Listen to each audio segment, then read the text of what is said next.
¿Se acuerdan de los trabajadores de la Compañía de Luz y Fuerza del Centro? ¿Se acuerdan que dejaron sin trabajo a más de 40,000 trabajadores de un decretazo de su espurio Calderón, o ya se les olvidó? ¿Se acuerdan de los trabajadores de Mexicana de Aviación que también, con el apoyo del otro nefasto Fox, dejaron sin empleo a miles de trabajadores de Mexicana de Aviación? ¿O no se acuerdan? Y para los priistas, que también son desmemoriados, ¿se acuerdan del golpe al Magisterio Nacional que le quisieron dar con la reforma mal llamada reforma educativa? Esos son pisoteos, esos son atropellos, esos fueron agravios y afrentas, no lo que está ocurriendo el día de hoy. Y también para los desmemoriados de la Corte, voy a recordar algunos agravios que resoluciones de la Corte han hecho a trabajadores de este país. Fíjense lo doble moral que también son en la Corte.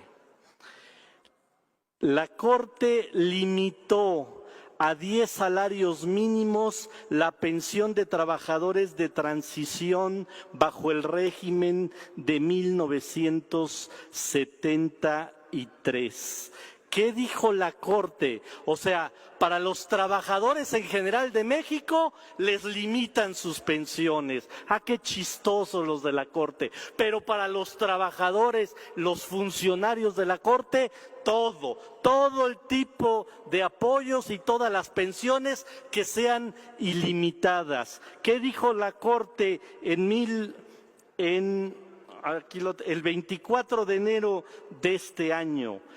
Que la segunda sala de la Suprema Corte dijo: los trabajadores que pertenecen a la denominada generación de transición y que elijan pensionarse bajo la ley del Seguro Social tendrán un límite de pensión de 10 salarios mínimos. Dirían en mi pueblo: ¡qué chingones! A los trabajadores en general hasta 10 salarios mínimos, pero ellos quieren todo tipo de apoyos extra de sus pensiones. Y a los que escojan la Ley de Seguridad de 1997 tendrán un límite de 25 salarios mínimos. Eso es un agravio y lo cometieron los de la Corte. Ahí les va otro agravio que cometieron los de la Corte contra los trabajadores de este país. La Suprema Corte de Justicia de la Nación negó el amparo interpuesto por el Sindicato Mexicano de Electricistas para que la Comisión Federal de Electricidad se convirtiera en patrón sustituto de los trabajadores. ¿Y saben de quién fue el proyecto?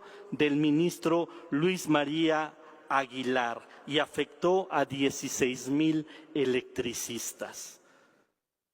Para que se den cuenta lo doble moral que son ustedes y los de la Corte, los del Poder Judicial. Otro agravio de la Corte a los trabajadores de este país. La Suprema Corte de Justicia de la Nación, el 29 de junio del 2021, calcula las pensiones de quienes laboran para el Estado para que la unidad de medición sean las UMAS y no el salario mínimo. Y fíjense la diferencia de 2,724 pesos mensuales, que fue lo que fijó la Corte, cuando debió haber sido 4,307 pesos mensuales. Esos son agravios a los trabajadores de este país y esos agravios los ha cometido la Corte. Estos que ustedes vienen a defender aquí, a rasgarse las vestiduras. Otro agravio: la primera sala de la Suprema Corte de Justicia de la Nación resolvió que los trabajadores del Banco de México puedan ganar más que el presidente de la República.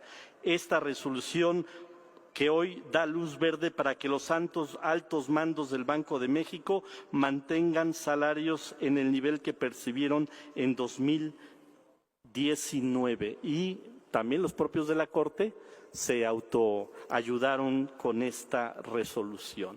Entonces, no nos vengan aquí a hablar de agravios a los trabajadores de este país. Los han cometido ustedes por años y años, y la Corte también los ha cometido por años y años.